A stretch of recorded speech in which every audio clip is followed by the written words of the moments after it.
Kumush tola.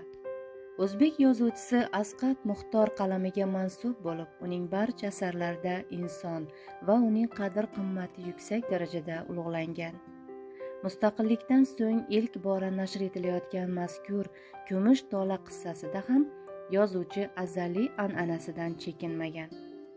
Asarni o'qir ekansiz, adibning ham tarixiy, ham zamonaviy, ham maishiy, ham falsafiy, ham detektiv syujetlarini o'zaro uyg'unlashtirib bir asar ko'rinishida yozganiga guvoh bo'lasiz.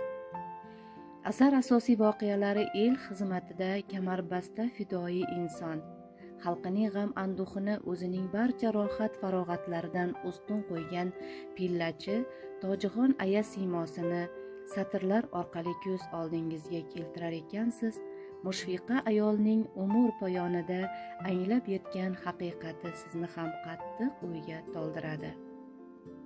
Bu asarda o'sha davr tuzumi illatlarning qo'shib yozish, yuqori hosil olish uchun paxta dalalarida zaharli kimyoviy moddalar sepish, mansabparastlikning fojiali oqibatlari, farzandsizlik musibatlari, xiyonatning achchiq azoblari-yu giyohvandlikning umr zavoli ekanligi, o'g'rilikning qanchalik ayanchli qismati ochiq-oydin ko'rsatilgan.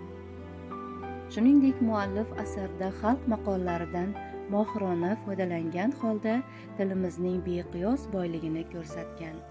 Aziz kitobxonlar, ushbu asarni barchangizga o'qishga tavsiya qilib qolaman.